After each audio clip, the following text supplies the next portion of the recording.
Hoje nós vamos conversar um pouco sobre um assunto que nos toca de muito perto, que é a questão referente ao desenvolvimento da criatura humana. É uma questão bastante curiosa, porque é como se existisse um processo organizado da própria vida de oferecer aos homens os instrumentos para domar as suas más tendências, para que o homem descubra dentro de si as potencialidades que ele possua. Quando nós temos a oportunidade de nos debruçarmos sobre a história da humanidade, os estudiosos nos falam que a origem da espécie humana ela se deu a partir de um lento processo progressivo do melhoramento das espécies no curso dos milênios, em que determinadas características foram sendo implementadas em cima de algumas espécies já extintas no planeta, e essas espécies, a partir do crescimento da caixa craniana, uma melhor postura que nós fomos assumindo ao longo do tempo, a espécie humana foi surgindo sobre a face do planeta. Nós surgíamos assim em cima de algumas experiências anteriores que os cientistas chamam de pitecantrópodes. Seriam todas as espécies nesse processo de transição, no dizer da ciência oficial, entre aqueles que seriam os nossos ancestrais em termos de espécies, até a formação do Homo sapiens sapiens. Essas espécies de onde nós nos originamos, apesar da inteligência, da habilidade que elas possuíam de fazer algumas ferramentas, ainda que primitivas, com pau, utilizando de pedras para espantar seus predadores, ferramentas singelas para fazer a caça, quando nós começamos a perceber o desenvolvimento dessa espécie na direção do ser humano, nós vamos perceber também que nós herdamos desses nossos ancestrais algumas características da personalidade que eles possuíam e que constroem, no início da civilização humana, uma estrutura extremamente ainda cheia, eivada desses sentimentos inferiores que essas espécies possuíam. Quais seriam essas?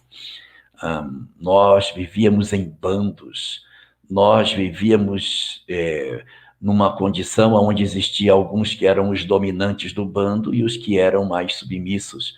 Então, a autoridade pela força, a violência, a agressividade do chamado macho alfa sobre todo o bando que estava sob seu comando é visível dentro dessas espécies, inclusive naqueles outros que nós encontramos nas nossas condições de hoje. Quando nós observamos, quando nós acompanhamos o comportamento que os antropóides possuem, a gente tem uma noção do perfil psicológico que nós trouxemos da nossa ancestralidade. Nós tivemos, portanto, muitas características ligadas com a violência, outras ligadas com a promiscuidade. As nossas heranças ancestrais, no que dizem respeito a como o bando funcionava, dá a nós muita percepção da maneira como a sexualidade era exercida nesse período e os processos de violência que também estavam impostos dentro dessas condições.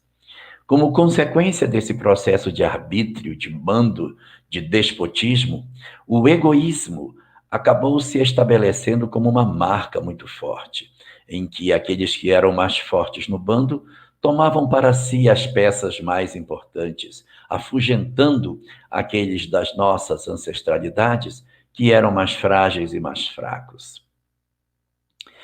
É dentro desse perfil psicológico marcado por uma série de imperfeições que nós, marchando passo na direção da evolução, alcançamos a condição do surgimento da espécie humana, atravessando os processos naturais da transformação, em que estagiamos por um período na condição de homens de Cro-Magnon, até alcançarmos sermos como hoje somos designados, ou nos autodesignamos, os Homo sapiens sapiens.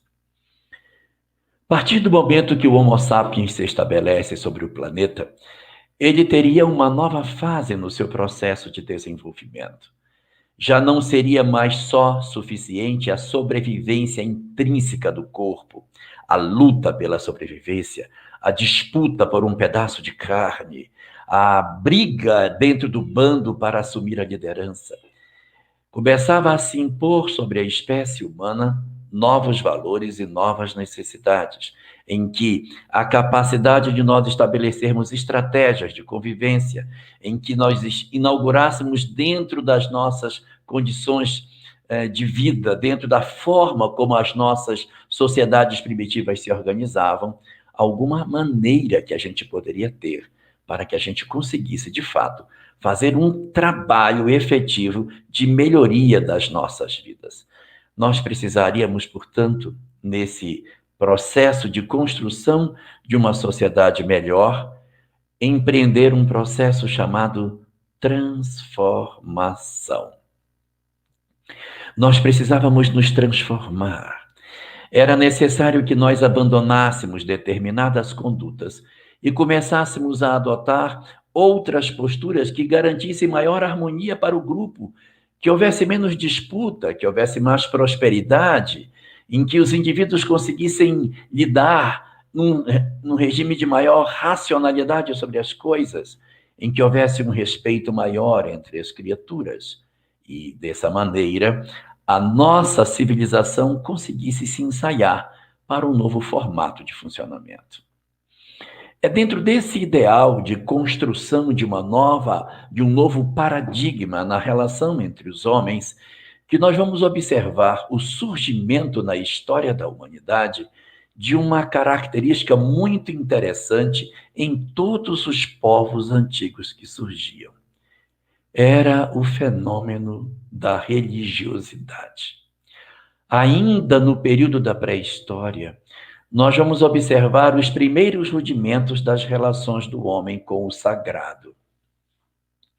Nos sítios arqueológicos mais antigos do período da pré-história, é possível observar alguns altares, alguns locais de sacrifício, locais de culto, em que disposições de pedras, como no Stonehenge, e em outras circunstâncias que a gente encontra pela face do planeta, é possível asseverar que aquele homem primitivo possuía algum rudimento que fosse da relação do homem com algum ser divino, e a partir desse ponto em que começa a acontecer uma percepção de um ser espiritual que, de certa maneira, toma conta das nossas vidas, nós conseguimos chegar a duas conclusões fundamentais sobre esse fato.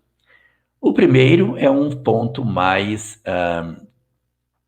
relacionado ao aspecto arqueológico humano, sociológico do homem. É a compreensão de que, a partir do momento em que nós identificamos que possuímos uma religião, ou ainda que seja um rudimento do processo religioso, nós podemos concluir que a fala já estava estabelecida nesses grupamentos, porque, no dizer dos arqueólogos, é impossível passar lições sobre Deus, sobre algo que nos comande, sem que exista uma palavra articulada que conduza essas ideias. Não dá para que você fale de religião, aponte alguns conceitos religiosos, sem que você tenha uma linguagem articulada. Então, todas as comunidades primitivas que apresentam algum tipo de sítio arqueológico nesse sentido, elas já são identificadas como sendo comunidades em que a linguagem já estaria implantada no seio desses grupos sociais. E a segunda característica que nós observamos dentro desse fenômeno da relação com o sagrado é que, conectado com a ideia da existência de um criador, ou de vários criadores, ou de um ser superior que nos comandasse, junto com a ideia de seres que nos governam, veio a reboque um conjunto de regras de conduta para que o homem seguisse. Não há nenhuma religião sobre a face do planeta, nenhuma delas, que não tenha associada a ideia de um criador ou de criadores, que não tenha associada a essa ideia um código moral que acompanha a ideia da existência de um ser supremo. A bem da verdade, 4 fatores acompanham todas as religiões: a ideia de um ser superior, a existência da alma, o código de conduta e o julgamento após a morte. Esses 4 fatores, eles estão derramados sobre todas as religiões, desde as mais primitivas até as mais atuais. Mas em todos esses códigos de conduta, em todas essas religiões, esse código de conduta acompanha, esse código de conduta está junto. E o que propunham esses códigos de conduta? Eles propunham a transformação do homem. Em todos eles, você vai encontrar informações preciosas de como devem se conduzir os homens, para que eles consigam efetivamente cumprir dentro da Terra um papel de obediência a esse ser ou a esses seres superiores que nos regem a vida do lado de lá.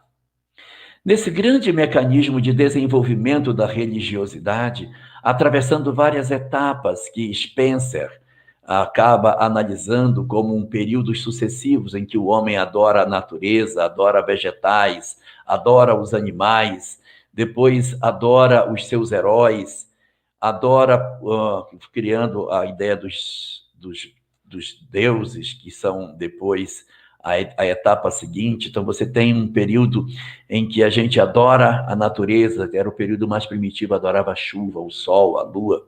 Depois, um período em que a gente adora animais, né? Tem várias religiões ligadas à adoração de animais. O Egito Antigo era cheio de adorações a animais. Depois passamos a adorar pessoas, os nossos heróis, Hércules, Teseu, Perseu. E esse é um período que a gente vai construindo novas ideias.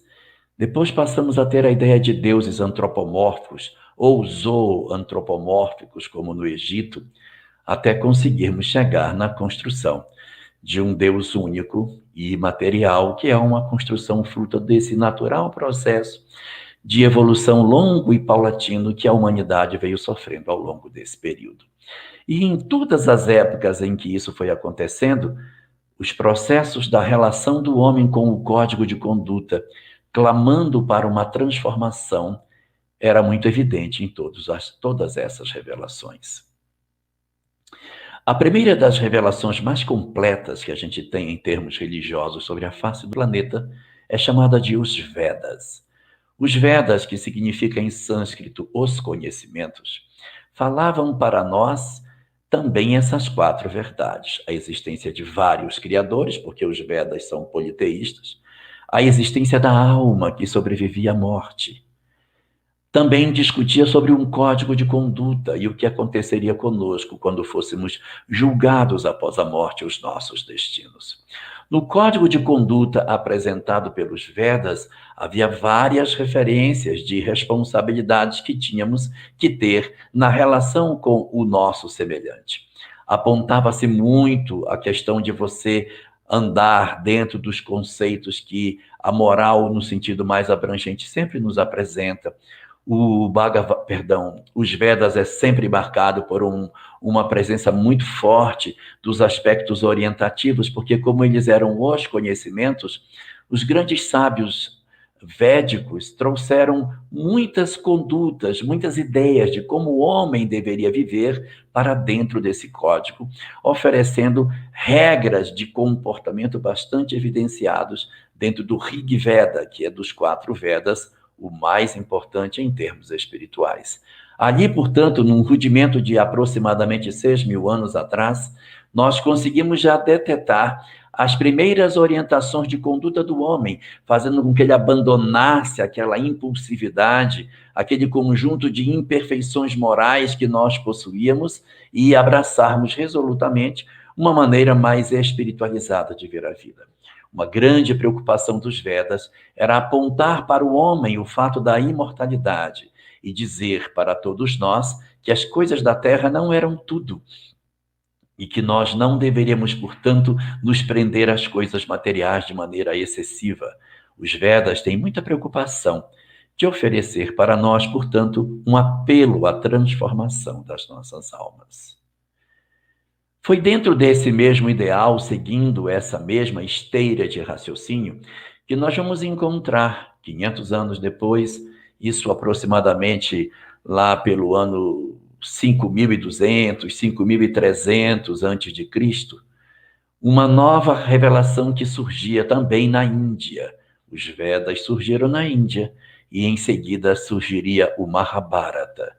O Mahabharata seria como se fosse a Bíblia do Oriente, e dentro dela há um momento muito importante dentro do Mahabharata, que é a parte relativa ao Bhagavad Gita.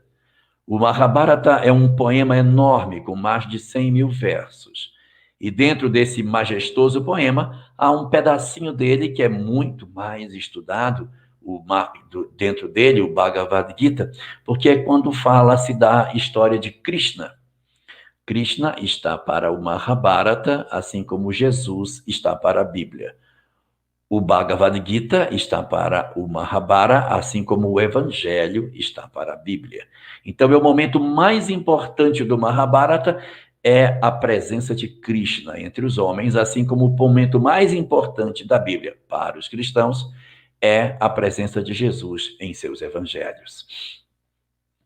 É dentro do Bhagavad Gita, que está apoiado nas ideias dos Vedas, que nós vamos encontrar um texto extraordinário, de uma beleza transcendente, de uma capacidade de síntese impressionante, em que Krishna vai apresentar os seus trabalhos de reflexão na conversa com Arjuna, o príncipe que conversa com Krishna durante os 18 capítulos que constituem o Bhagavad Gita. Ali nós iremos perceber de maneira muito mais nítida, pelos conceitos que Krishna nos apresenta, um clamor, um chamamento muito mais efetivo do homem ao seu processo de transformação. A busca da mudança das suas vidas, despertando para a grandeza da imortalidade. Bhagavad Gita, o canto da imortalidade. Essa que é a tradução. Então, o Bhagavad Gita, ele vai oferecer para nós uma releitura da vida. E ele não se prende somente a falar sobre a imortalidade da alma. Ele nos acena com o processo dos renascimentos. Ele nos mostra o fenômeno da reencarnação. Ele fala da lei de causa e efeito e da imperiosa necessidade de mudança das nossas vidas, do abandono das nossas imperfeições, da busca das nossas transformações íntimas. Divide as criaturas humanas em etapas e diz que os que procuram a Deus são divididos basicamente em 4 grupos. Primeiro, os infelizes, os que clamam a Deus porque sofrem.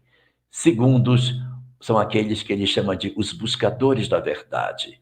Então, os buscadores da verdade são todos os que não estão, na verdade, sofrendo, mas que estão querendo descobrir. Esses são o segundo. O terceiro são os homens de bom coração, as almas boas, os espíritos que, de certa maneira, já possuem uma conexão maior com o bem. Esses são, portanto, o terceiro grupo que se conecta com o Criador, que busca o Criador. E o quarto são os sábios, os iluminados, as almas grandiosas que também se conectam com Deus. Ele vai apresentar os estados do processo de desenvolvimento, vai fazer uma série de divisões dentro do texto, em que Arjuna vai perguntando e Krishna vai oferecendo planos de trabalho, de como você pode fazer para se transformar, para abandonar o apego aos bens terrenos, o majestoso trabalho de desembaraçar-se das circunstâncias físicas, oferecendo assim, numa época tão primitiva, 5.200 anos antes do momento em que vivemos, lições preciosíssimas de como a humanidade deveria se guiar para se transformar efetivamente e ter condição de deixar para trás esse conjunto de impulsividades ancestrais que trazemos e verdadeiramente conseguimos construir sobre a face do planeta uma sociedade marcada pelo amor e pelo propósito superior de nos unirmos em torno do bem comum na busca da harmonia entre as criaturas. Ali no Oriente também, num desdobramento de todas as questões védicas, nós iríamos encontrar, mas bem mais recente, apenas há 2.600 anos, uma nova verdade que se implantava naquele lugar a partir de Buda. O Buda também iria fazer um chamamento ao processo de transformação. Mas o Buda, diferente de Krishna, estava muito mais preocupado em oferecer um plano de como que o homem poderia se liberar das suas imperfeições. O foco do Buda era vencer as questões materiais que se tinha dentro de si. Como que eu consigo vitória sobre a impulsividade da minha porção material?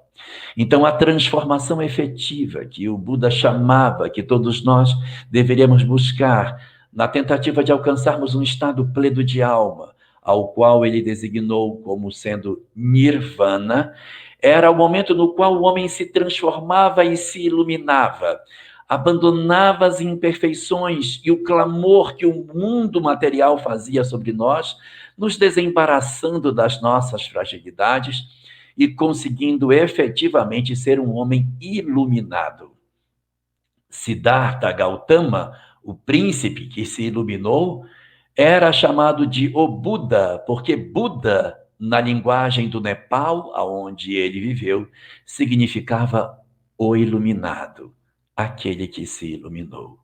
O Buda, portanto, trouxe uma contribuição muito interessante para a humanidade de como promover o processo de vitória sobre nós mesmos, de como que o homem pode mergulhar na intimidade do seu ser, para mergulhar no fundo do seu eu, para perceber as imperfeições que possui, trabalhar as suas imperfeições de maneira muito atenta, para que ele se desembarace dos apelos que o mundo material possui, e assim ele consiga, de fato, romper com esse padrão de comportamento que possuímos e assim podermos dizer que sim, nós estamos efetivamente libertos da loucura que o mundo nos arrasta. Não somente naquela região do Oriente essas doutrinas apareceram. Em Israel também tivemos oportunidade de conhecermos coisas bem interessantes.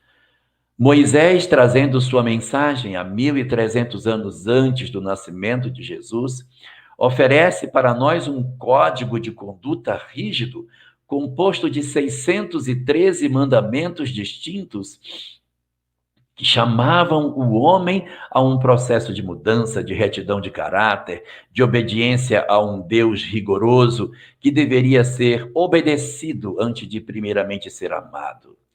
O Deus de Moisés era um Deus que assinalava para os homens uma quantidade enorme de deveres, para que através da obediência a esse código duro que existia, nós conseguíssemos marchar certos para a nossa transformação e ao aprendermos na disciplina que ele apontava os novos rumos no que dizia respeito à nossa condição de sermos seres a caminho de uma melhor condição de vida. A obra de Moisés, ela não oferece nenhuma informação sobre vida no mundo espiritual. E a gente iria encontrar isso dentro do judaísmo como um todo. Dentro do judaísmo, a ideia da imortalidade era muito nítida, mas dentro da Torá de Moisés, esse processo não se apresenta de maneira difundida. Nós vamos encontrar as informações sobre a imortalidade nos textos posteriores a Moisés, aonde os judeus vão trabalhar a questão da imortalidade da alma, da sobrevivência do espírito, enquanto que Moisés está muito mais focado no processo de mudança interior do homem, na tentativa de obedecer a um código de conduta. Atrelado a esse conjunto de verdades, nós vamos encontrar a Cabala judaica, que procura fazer uma interpretação simbólica dos textos do judaísmo, oferecendo reflexões muito profundas sobre textos literais, dando condição para que nós façamos uma releitura de todas essas verdades sob a ótica do espírito. É dentro da visão que a Cabala nos apresenta que o chamamento mais efetivo para a transformação do homem se mostra dentro do judaísmo. dentro da cabala judaica, que é esse conjunto de princípios estudados pelos rabinos e agora de conhecimento de todos que assim quiserem se apoderar dessas informações, haveria um grande caminho formado por 10 estágios diferentes, chamados em hebraico de Etz Chaim, a árvore da vida, em que por um caminho sinuoso que vai formando uma espécie de caminhada, indo da esquerda para a direita e depois da direita para a esquerda subindo, nós íamos passar por 10 estágios de perfeição do homem no seu processo de autoconhecimento, de autotransformação, para que ele conseguisse alcançar a plenitude. A Grécia também não deixou de ter as suas contribuições. O pensamento de Sócrates, o pensamento de Platão trouxeram muitas informações sobre a disciplina do homem no seu processo de transformação interior, pelo seu autoconhecimento, pela sua mudança íntima, pela capacidade que Sócrates e Platão trouxeram de nos apontar como sendo o conhecimento de si mesmo a grande chave para o desenvolvimento das potencialidades humanas. Sócrates foi tão importante para a filosofia que ele não coube dentro da história da filosofia. Antes dele, os chamados pré-socráticos tinham como objeto de estudo tudo o que está fora do homem. Eles olhavam o mundo exterior e interpretavam o objeto externo como objeto de análise. Qual é o objeto de análise dos que vieram antes de Sócrates? O que está fora do homem. Sócrates mudou a ótica, porque ele disse, não, o grande objeto de análise não é mais o mundo lá fora. Não é mais por que a lua diminui e por que ela cresce. Não é o que é a vida, o que deixa de ser a vida. O objeto de estudo é o próprio homem. E a partir de Sócrates, cria-se uma nova forma de analisar a filosofia, interpretando o homem como seu único objeto de estudo. E desde Sócrates, ninguém conseguiu mais criar outro objeto de estudo que não fosse o próprio homem. Desde ele, há 400 anos antes de Jesus, nós estamos trabalhando as mesmas verdades. Então, esse fenômeno de transformação, ele vem procurando o homem desde o princípio. Essa busca efetiva da mudança da criatura humana, ela avança pelos séculos. E ela vai alcançar um período da nossa história bastante interessante na região da Palestina, em Israel. Sim, muitos foram os reveladores que vieram durante toda a história da humanidade trazer suas informações sobre como o homem pode mudar. Mas sem nenhum demérito aos Vedas, ao Bhagavad Gita, às obras de Buda, ao pensamento socrático, aos conceitos de Moisés e aos ensinamentos da Cabala. Nós encontramos na figura de Jesus uma singularidade bastante interessante. Não que queiramos dizer que o cristianismo seja superior às outras doutrinas, não. Mas há uma singularidade em Jesus que não se encontra nos outros. É que ele apresenta o roteiro para a transformação do homem, não através do próprio homem. Porque até então, a estratégia para o processo de transformação da criatura humana era através do seu processo de busca interior, do mergulho no seu eu, para que ele se transformasse. Jesus oferece uma outra metodologia. A metodologia de Jesus é o processo de transformação que eu tenho que operar em mim através do outro. É Jesus que descobre a importância do outro para o meu processo de aprimoramento. Nós não vamos encontrar nos demais reveladores, nos grandes iluminados que vieram antes dele, uma ênfase tão forte no processo interpessoal. A mensagem de Jesus é uma mensagem fundamentalmente centrada na questão da capacidade de nós enxergarmos o valor do outro na nossa vida. É Jesus que descobre o outro para nós. É quando a gente levanta os olhos e vê que existe outro próximo de mim e que essa pessoa é importante na minha vida. Se a gente for perceber, As frases dos evangelhos que Jesus nos legou, elas são profundamente interpessoais. É perdoa teu próximo, ama teu inimigo.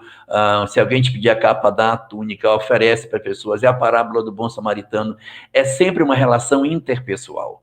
Ele tem poucos momentos em que ele fala do homem diante de si mesmo. Diferente dos outros reveladores, sem nenhum demérito, mas que trabalham muito mais o homem procurando o seu autoaprimoramento.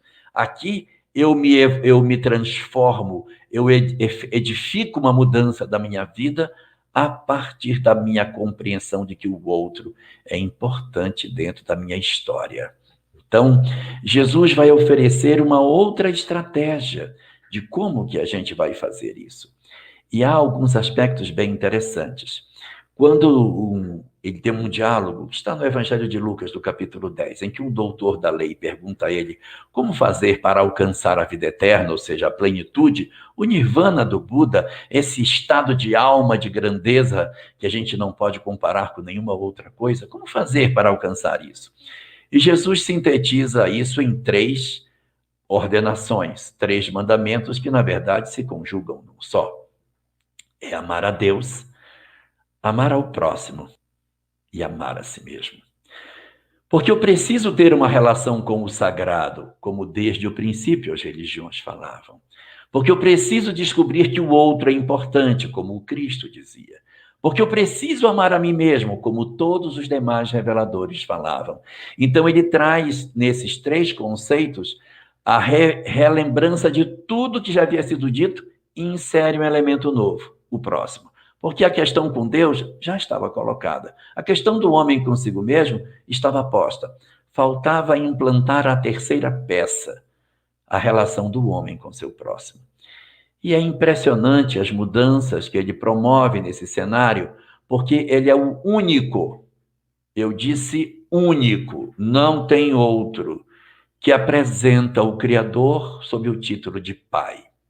Pode procurar. Os Vedas, o Bhagavad Gita, o Buda, Sócrates, Hermes Trismegisto, Zaratustra, quem você quiser, Muhammad chamava a Deus de o misericordiosíssimo, mas Jesus chamava a Deus de Pai. Não é impressionante essa quebra de formalidade e essa aproximação do Criador como nunca ninguém havia feito antes? Ele promove uma fratura na lógica do pensamento humano ao tirar a ideia de Deus de longe de nós e dizer, não, ele é meu Pai. Então ele diz que ele é o Pai. Quando ele diz que Deus é o Pai, o que se torna o outro? O outro se torna o quê? Ora, se Deus é meu Pai e é seu Pai, nós somos o quê? Ele transforma todas as criaturas em irmãs. Numa única palavra, ele vai sintetizar a ideia de que esse Deus é Pai, nós todos somos irmãos, coisa que não havia sido dito até então. Não é lindo?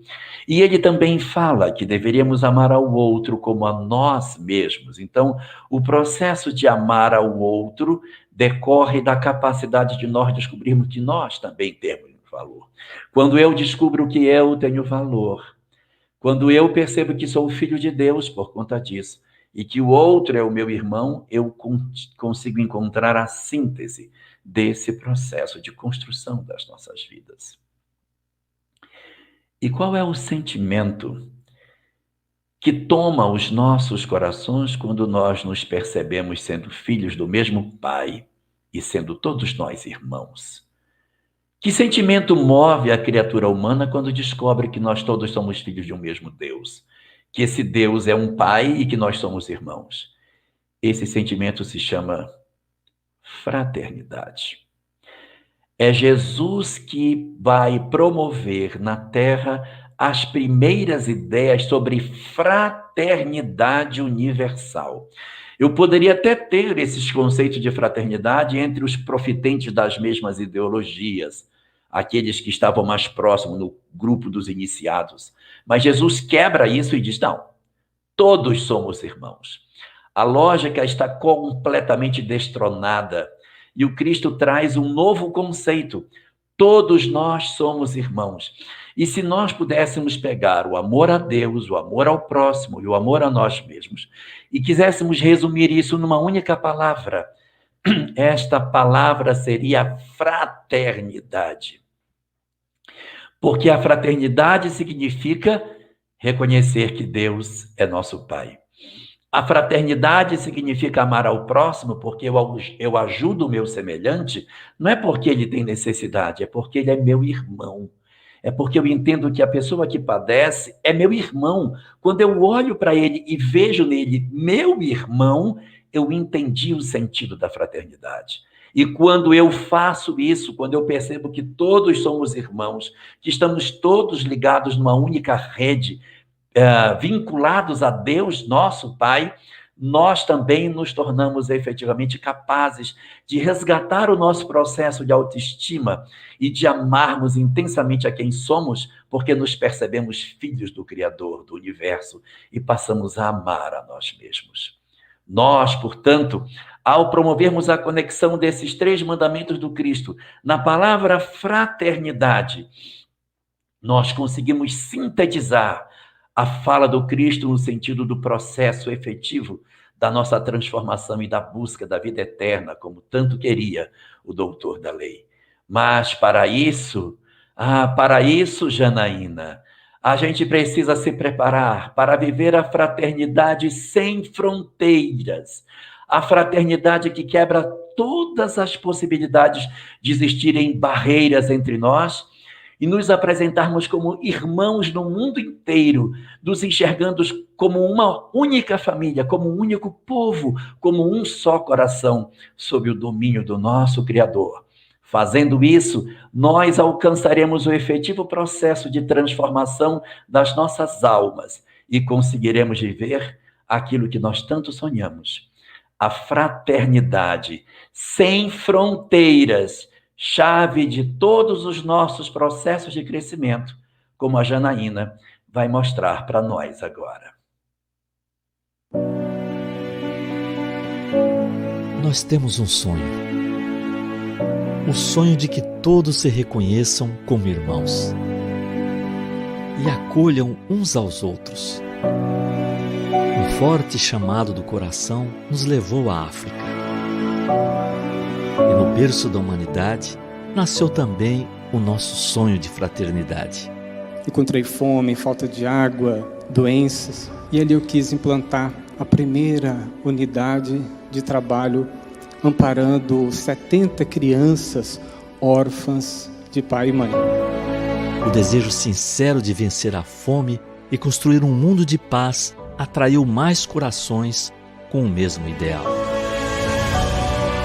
Um a um foram chegando voluntários, padrinhos, apoiadores de muitos lugares do mundo, e a fraternidade expandiu entre os povos. Hoje, 11 anos depois dos primeiros passos, a Fraternidade Sem Fronteiras realiza projetos em 4 países da África e em várias cidades do Brasil, todos mantidos pela doação continuada do tempo, da moeda e do conhecimento de milhares de pessoas. Uma obra humanitária coletiva, transformadora. A fraternidade salva crianças da severa desnutrição, educa, cria oportunidades de estudo e acesso à universidade, perfura poços artesianos, oferta água limpa e dá vida ao solo para o cultivo sustentável. Constrói casas dignas para vovôs, vovós e famílias, criando novas comunidades. Capacita para o trabalho e promove a renda, incentivando a autonomia e a autoestima. Essas e tantas outras ações fraternas desenvolvem-se em 68 polos de trabalho, onde atuam 500 colaboradores e uma grande corrente de fraternidade.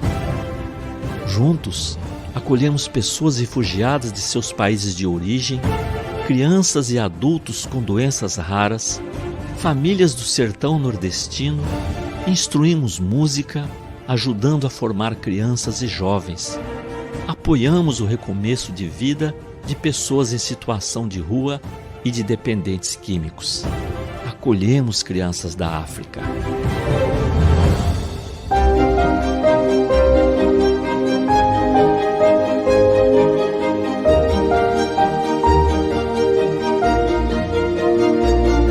Os valores da causa, as ações continuadas, a obra coletiva de amor receberam reconhecimento e incentivo com os prêmios Você e a Paz na categoria Instituição que Realiza e Prêmio Inspiração. Você não vai ajudar a pessoa porque ela é uma pessoa pobre ou coitada. Não. Você vai se movimentar porque ele é teu irmão. Estamos vivendo a fraternidade. Adeptos de diferentes religiões, filhos de diversas nações, negros, brancos, pobres, ricos, somos um só povo, um só coração. E sonhamos com um dia em que não haverá mais fome e todos viverão com dignidade e como irmãos. Vamos juntos, vamos mais longe. O pouquinho de cada um pode mudar o mundo. Apadrinhe, doe o seu amor.